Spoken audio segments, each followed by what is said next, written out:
네, 안녕하십니까. 한샘 리하우스 교육팀 김광림이라고 합니다. 네, 이번 시간에는 신입 분들 대상으로 한 일자목 수설계 기초 4번 현장 학습을 진행하도록 하겠습니다. 네, 진행하기에 앞서서 현장 파악부터 같이 한번 해보도록 하겠습니다. 자, 여기 현장 사이즈 보면은요, 전체의 길이는 2415인 거를 보실 수 있고요. 그 다음에 특이사항이 있죠. 특이사항은 뭐죠? 여기죠. 네, 오른쪽 날개벽의 깊이가 500밖에 안 나온다. 뭐죠? 네, 일반적으로 부엌에서 표준형 같은 경우는 깊이가 600인데 여기는 500밖에 안 나온다. 라는 건 뭐냐면은 여기 맨 끝에 EP로 마감을 해야 되는구나 라는 걸 파악해야 되고, 그 다음 두 번째, 반대쪽은 왼쪽은 문제가 없다 라는 거. 그리고 또 하나 특이사항, 천고가 조금 낮다라는 걸 같이 한번 하시고, 고객님께서 요청하는 거 보니까 일반형으로 그냥 무난한 상하부장을 요청하시는 것 같습니다. 자, 그리고 후두구멍을 한번 볼게요. 후두구멍. 네, 후두구멍이 맨 오른쪽에 있죠. 네, 요거 참고하셔야 되고, 자, 분배기는 오른쪽에선 1200, 왼쪽에선 500. 그래서 여기 사이즈는요 715라는 거를 확인할 수 있습니다. 자, 여기까지 설명을 드렸고, 자, 여러분들이 요걸 참고하셔서 잠시 정지하셨다가 수설계를 진행하시고, 하시고 나서 잠시 멈추셨다가 수설계를 진행하시고 나서 이후 학습 활용하시면 될 것 같습니다.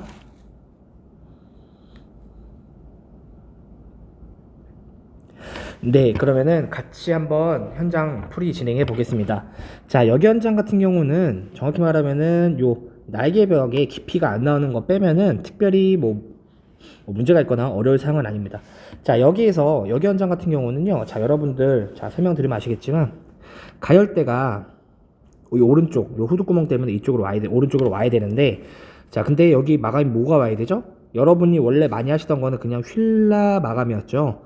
근데 여기는 아까 뭐라 그랬어요? 깊이가 안 나오기 때문에 EP를 대긴 돼야 되는데 어떻게 해야 된다 그랬죠? 그러면 여기 휠라가 아니고 EP를 대게 되면 어떤 문제가 생기죠? 그쵸? 여러분이 학습 때 배웠던 뭐죠? 안전 문제로 인해 가열대와 이제 날개벽 사이는 50 이상을 잡아주는 게 안전하다라는 내용의 법칙이 좀 어긋나죠?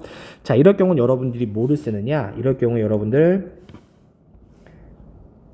데코 휠라 혹은 데코 마감이라고 합니다. 네, 아마 인문교육 때 들으셨다면 간단하게 배우셨겠지만 이게 뭐냐면은요. 자, 이 데코라는 거는요. 자, 겉에서 봤을 때는 여러분들이 알고 있는 일반적인 휠라랑 동일하게 마감을 합니다. 다만 위에서 봤을 때 어떻게 하느냐? 이런 형태, 지금 2번 현장처럼 이렇게 날개벽이 모자랄 경우에 어떻게 마감하는 거냐? 위에서 봤을 때는요.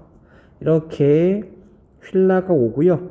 이 뒤쪽에 EPB나 뭐 이런 것들을 이렇게 뒤에가 돼서 전면에서 봤을 때는 휠라처럼 보이지만 옆에서 봤을 때도 이 옆면이 EP 판넬로 마감이 돼 있어서 마감이 되게 되는 이런 거를 데코 마감이라고 합니다. 자, 이런 데코 마감을 할 경우에 주의사항은요. 여러분이 원래 배웠던 거는 이 벽과 장 사이에 휠라가 오는 거는 재단을 해서 쓸 수 있다. 여러분들이 원래 배웠던 건 뭐였죠? 휠라가 이렇게 오면은 여기를 재단을 해서 쓸 수 있다라고 배우셨을 텐데, 자, 데코 같은 경우는 주의사항이 뭐냐? 재단을 해선 안 된다라는 거. 자, 왜냐면은요. 자, 그림으로 다시 한번 그려볼게요. 밑에서. 자, 동일하게. 만약에 여러분이 휠라가 이렇게 있었고, 자, 뭐 데코 이렇게 쳤다고 가정을 해볼게요. 자, 이럴 경우에 만약에 여러분이 재단을 해요. 만약에 여러분이 여기를 재단을 합니다. 그럼 어떤 문제가 생기죠? 그쵸. 여기서 봤을 때 이 자재의 재단면이 보여서 내부에 뭐 PB나 MDF의 소재가 노출이 되는 문제가 생길 수 있기 때문에 데코라 하는 이런 식으로 이 휠라의 완장 자체가 통으로 들어올 수 있게, 그래서 뭐 밑장 휠라 기준으로 설명드리면은 50 또는 75짜리 완장이 올 수 있도록 설계하셔야 된다는 게 주의사항이다 라는 거 꼭 참고해 주시면 될 것 같고요. 여기 현장은 그 부분만 조심하면 무리 없이 설계가 가능하실 겁니다. 그래서 요 점 꼭 참고해 주시면 되겠습니다. 자, 그래서 여기 현장은 예를 들어, 자, 여기 현장 같은 경우는 여러분들이 아마 후두구멍 위치 때문에 가열대 이쪽에 잡으셨을 거고, 요 위치에다가 여러분들 50 또는 75로 설계를 하셔야 돼요. 만약에 여기는 60이나 65는 안 되나요? 뭐 45 안 되나요? 이런 거 다 안 됩니다. 무조건적으로 이런 식으로 데코 마감을 한다라고 하면은 원자재 사이즈 그대로 통으로 들어와야 된다라는 거 참고하셔야 됩니다. 자, 그래서 이번에 저는요 여기다가 75 데코 해서 이게 뭐죠? 휠라가 이렇게 있고 뒤에다가 잎이 이렇게 되는 형태로 마감을 할 겁니다. 75 데코. 자, 이렇게 설계를 해볼 거고요. 자, 그럼 우리는 가열대 했고, 그 다음에 뭐 설계하면 되죠? 그쵸. 개수대는 900 또는 1000으로 요 분배기 위치 확인해서 잡으시면 되는데, 자, 아마 제가 인문교육 당시 설명드렸을 텐데, 조리 공간이 너무 협소하거나 부엌이 넓지 않은 경우는 1000짜리보다는 900짜리 쓰는 게 조금 더 나은 경우가 많다. 왜냐? 도어 사이즈라든지, 그 다음에 조리 공간이 좀 적어지는 경우들이 있으니까 요것들은 여러분들이 부엌의 사이즈나 도어 밸런스를 보고 판단하시면 된다 라고 한번 설명을 드렸고요. 그래서 여기 현장 같은 경우도 부엌이 다소 작기 때문에 저는 900짜리 개수대로 설계를 해 볼 겁니다. 자, 여러분들 여기까지 했을 때 이제 지저분한 숫자가 나오실 거예요. 여기까지 했을 때 여러분들 지저분한 숫자가 몇 남죠? 아마 계산기 계산해 보시면 나오시겠지만 아마도 여러분들 여기까지 했을 때 남는 게 840 정도 나올 겁니다. 자, 그럼 저희는 이제 뭐 어떤 걸 마감해야 되죠? 그쵸? 여기에 지저분한 형태의 숫자를 휠라를 여기다가 적어서 지저분한 걸 털어야 되고 남는 800으로 여러분들 뭐뭐 설계해야 되느냐? 그쵸? 첫 번째는 여기 조리대 그리고 두 번째는 여기 준비대를 설계를 해야 된다. 그래서 여기에서 여러분들은 나머지 어떻게 배열하냐는 취향입니다. 뭐 무난하게 도어 밸런스를 좀 중시해서 나는 좀 도어 밸런스가 좀 깔끔하게 떨어지도록 설계하겠다 라고 하시는 분들은 각각 양쪽에 400 정도씩 설계하시면 무난할 거고요. 나는 이런 형태가 아니고 나는 조리 공간이 조금 더 넓은 게 좋겠다 라고 하시는 분들은 여기 여러분들 여건에 따라서 뭐 조리 공간이 450 그리고 준비대가 뭐 350 이런 형태로 변형을 하셔서 설계하셔야 됩니다. 다만 여러분들 주의하셔야 될 건 뭐냐? 여기를 침범하지 않게. 만약에 여러분들 여기에 뭐 한 600 정도 되는 600이나 아니면 뭐 550 이런 형태의 하부장을 썼을 경우는 어떤 문제가 생기죠? 장이 분배기 침범이 돼서 이 장을 오려내야 되는 현장에 문제가 생길 수 있기 때문에 이런 것들은 지양하는 게 좋다. 그래서 이렇게 참고하시면 되고 저는 그냥 무난하게 도어 밸런스를 존중한다는 도어 밸런스 고려해서 그냥 무난하게 요렇게 저는 설계를 마무리해 보도록 할 겁니다. 네. 자, 이렇게 하게 되면은 하부장 설계는 마무리됐고요. 자, 상부장 같은 경우는 설계하기에 앞서서 하나 좀 설명드려야 될 게, 자, 여기 현장 같은 경우는 보면은 어떤 문제가 있죠? 그쵸. 천고가 조금 낮은 편이죠. 천고가 좀 낮은 편입니다. 자, 한샘에서 밀란과 슈퍼 기준으로 시공하는 기준 높이는 여러분들 아마 학습 때 배우셨겠지만 기준 높이가 2248입니다. 그리고 상부에 서라운드를 집어넣을 경우는 최소값이 20이라고 배우셨어요.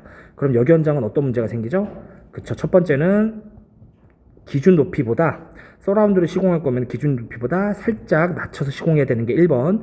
자, 두 번째 여러분들 뭘 고려하셔야 되냐면은 요 창문의 높이를 고려하셔야 됩니다. 자, 만약에 여러분이 서라운드 20을 주고 싶어요. 그럼 여기 현장 같은 경우는 서라운드 20이 들어갈 거고요. 그러면은 시공 가능한 창문에 안 가린다는 조건 하에 시공 설계 가능한 거는 상부장은 700이죠. 네. 이랬을 경우 여러분들 뭘 파악해야 되느냐? 한샘에서는 정규격 기준으로 768짜리 상부장과 640짜리 높이의 상부장이 있는데 이 둘 중에 하나에서 만약에 고객님께서 창문을 가리는 거 원치 않아 아신다 라고 하면은 요 6사장짜리 상부장을 전부 다 설계해야 되는구나 라는 거 한번 짚고 넘어가셔야 돼요. 물론 여기 수설계상에서는 관계는 없지만 실제 프로그램 설계하실 때는 요 부분은 꼭 인지하시고 설계해야 된다 라는 거 잘 참고해 주시면 감사하겠습니다. 자, 그럼 여기에 맞춰서 상부장 그대로 설계해 볼게요. 자, 여러분들 공간 배치 때 배우셨겠지만 기본적으로 후드, 가열대와 후드의 센터는 항상 동일해야 된다 라고 배우셨을 거예요. 그래서 여러분들 여기 휠라도 동일하게 따라오면 되겠죠. 벽장 휠라죠. 자, 간혹 가다가 이렇게 설명드리면 담당자님 요 밑에는 데코라는 걸 쳤는데 상부는 왜 데코 안 하고 그냥 휠라만 써도 되나요? 라고 하는 경우들이 있는데, 자, 벽 깊이가 500이었죠. 근데 여러분들 학습 때 배우셨겠지만 한샘 거 밀란 제품 기준으로 상부장의 깊이는 340이죠. 그렇기 때문에 상부장이 이렇게 들어와도 휠라만 이렇게 쳐게 돼도 문제가 없다라는 거, 데코를 굳이 칠 필요가 없다라는 거를 확인하실 수 있을 겁니다. 그래서 이렇게는 여기는 벽장 휠라가 그냥 올라오면 된다. 자, 그리고 나머지는 그냥 일자일 경우는 그냥 거의 대부분 이렇게 따라오시면 돼요. 밑에 있는 거 그대로 사이즈 따라오시고, 네, 하부장 그대로 따라오시고, 상부장 그대로 따라오시고, 여기 휠라도 그대로 따라오시고, 이렇게 되면은 일자 부엌 같은 경우는 설계가 어렵지 않게 마감이 됩니다. 그래서 여러분들이 확인할 건 뭐냐, 현장의 특이사항을 파악하고 필수적으로 들어가야 되는 마감재와 고객님이 요청하는 뭐 개수대, 가열대, 옵션 사항들, 그 다음에 천고나 분배기, 창문 등의 특이사항을 고려해서 여러분들은 설계를 하시면 된다라는 거 참고해 주시면 될 것 같고요. 이상 여기까지 일자 부엌 4번 현장 풀이를 마무리하도록 하겠습니다.